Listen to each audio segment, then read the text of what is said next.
అదే RTV app వార్తల్ని క్షణాల్లో చదివే అవకాశం ఉంటుంది. ఒక న్యూస్ పేపర్, ఒక టెలివిజన్ ఛానల్ మీ చేతుల్లో ఎప్పుడూ ఉంటాయి. సమస్యల పరిష్కారం కోసం దివ్యాంగుల ఆందోళన బాటపట్టారు. ఖమ్మం జిల్లా కలెక్టరేట్ కార్యాలయం ఎదుట ప్రస్తుతం వాళ్ళు ఆందోళన దిగారు.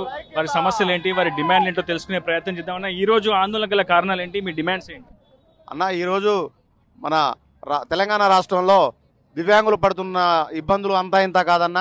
ఈరోజు కాంగ్రెస్ పార్టీ ఎలక్షన్ల మేనిఫెస్టోలో దివ్యాంగులకు 6,000 రూపాయల పెన్షన్ ఇస్తా అని చెప్పేసి మరి ఎలక్షన్ మేనిఫెస్టోలో పెట్టడం జరిగింది. అదేవిధంగానే వృద్ధులు, వితంతువులు, గీత కార్మికులకి 4,000 రూపాయల పెన్షన్ ఇస్తా అని చెప్పారు. ఇంతవరకు వాళ్ళు గెలిచి దగ్గర ఇప్పటికే సంవత్సరం దాటినా కూడా మన వికలాంగుల పట్ల కానీ, మా పెన్షన్దారుల పట్ల కానీ ఎందుకు మరి ఆ ఒక మొండి వైఖరి వహిస్తారో మాకైతే అర్థం కావట్లేదు. దయచేసి ఇప్పటికైనా ప్రభుత్వం కళ్ళు తెరిచి మా వికలాంగుల పట్ల సానుభూతిగా వహించి మరి మా దివ్యాంగులకి ఖచ్చితంగా 6,000 రూపాయల పెన్షను, వృద్ధులు వితంతులకి 4,000 రూపాయల పెన్షన్ ఖచ్చితంగా అమలు చేయాలని చెప్పి మేము అందరం రాష్ట్ర వ్యాప్తంగా చలో కలెక్టరేట్ పిలుపునివ్వడం జరిగింది.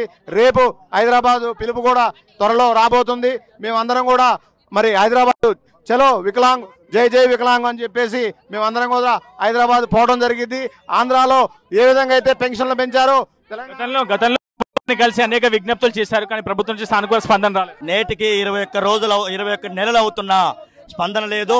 తక్షణమే వికలాంగులు, వృద్ధుల వితంతువులకు కాంగ్రెస్ ప్రభుత్వ మేనిఫెస్టో హామీ ప్రకారం పెన్షన్ల పెంచుతామా, రాజీనామా చేస్తామనేది మా కృష్ణమాది గారి డిమాండ్.